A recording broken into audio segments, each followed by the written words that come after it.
Hey friends, this is Rick, Mountain Guru. We are in Saltville, Virginia, salt capital of the Confederacy. We are in the well fields, and this was the site right here.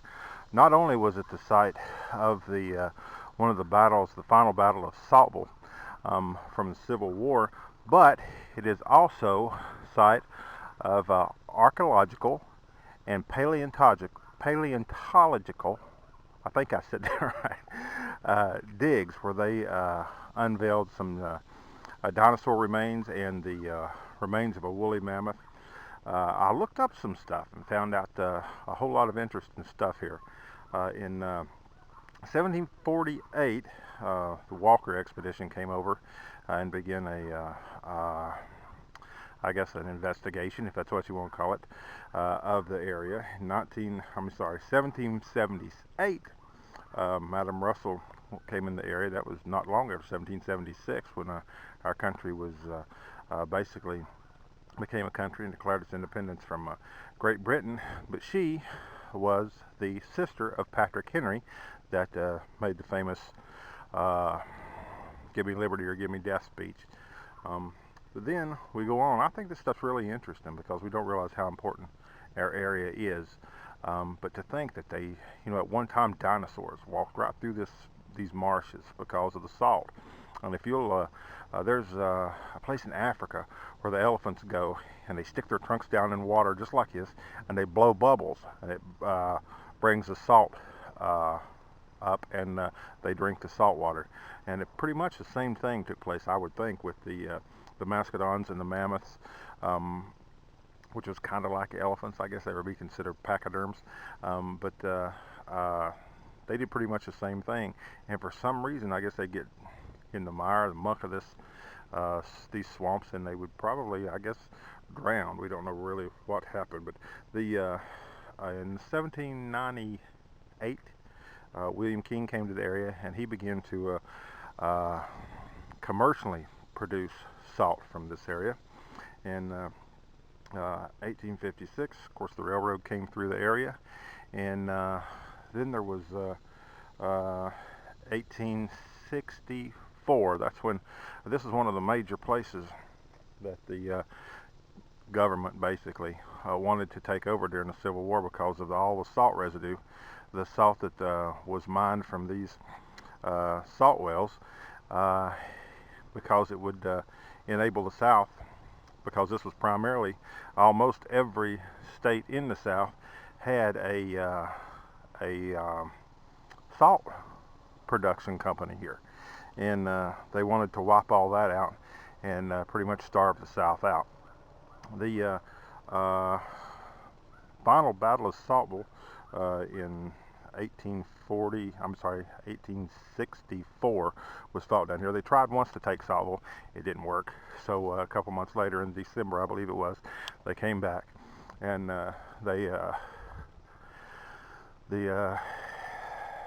Confederate armies were, which was basically just local folks, was overthrown by the government, by the Union armies, and they tried to wipe out the salt works, but they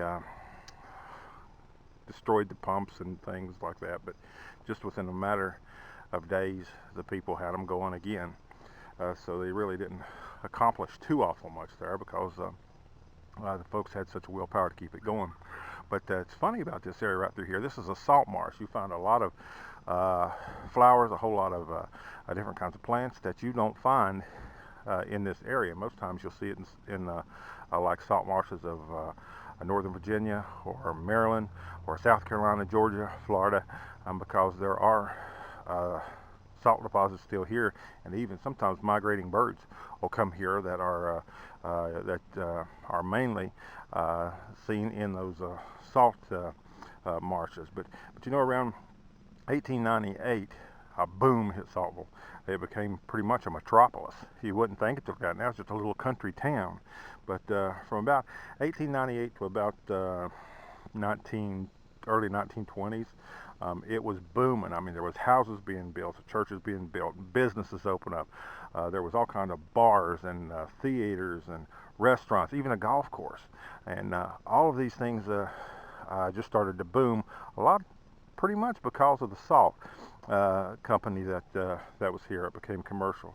Then in 1924, the muck dam burst on Christmas Eve, killed a bunch of folks. Great tragedy.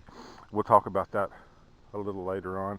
And then what really spikes my interest was in 1949, University of Tennessee came to Saltville from 49 to about 67, I guess it was, 1967.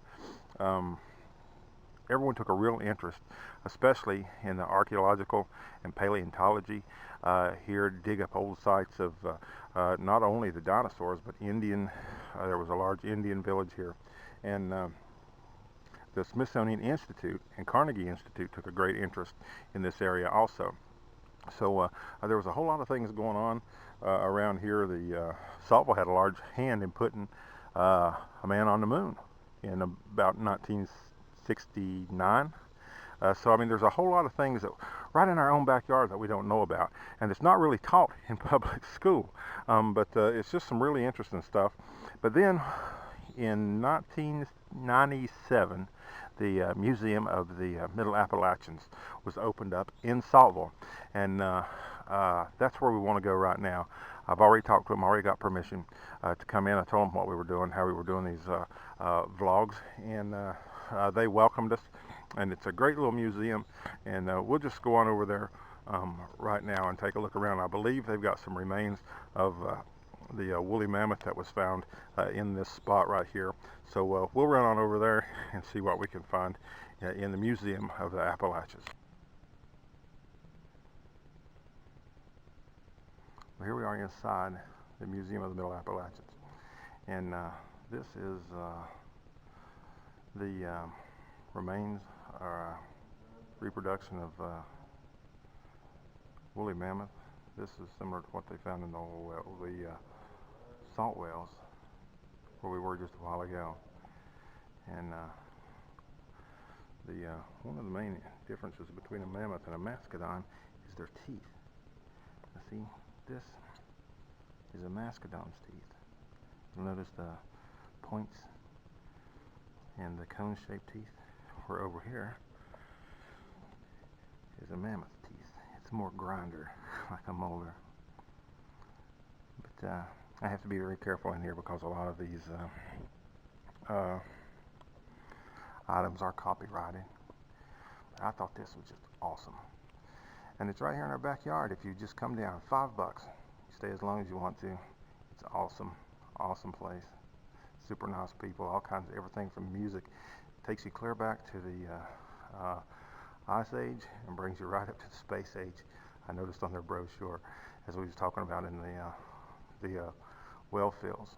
But some of the other things that are in here are pieces of bone, pieces of different kinds of stone, all kinds of fossils.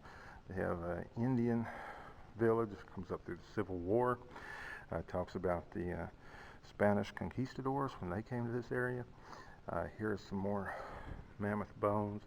Here's I don't know if that's a shoulder bone or a hip bone. And here's the backbone, spine of mammoth.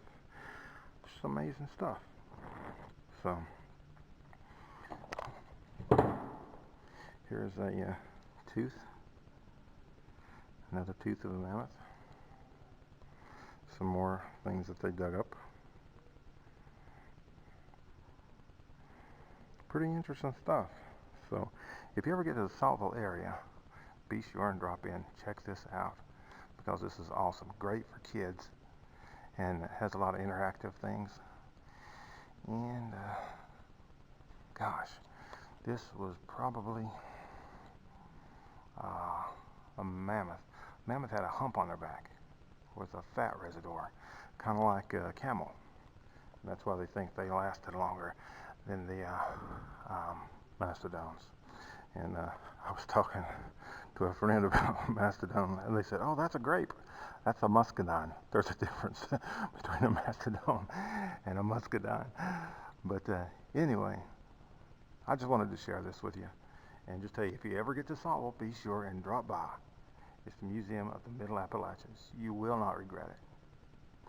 So until next time, this is Rick, Mountain Guru, saying I wish you power, love, and a sound mind.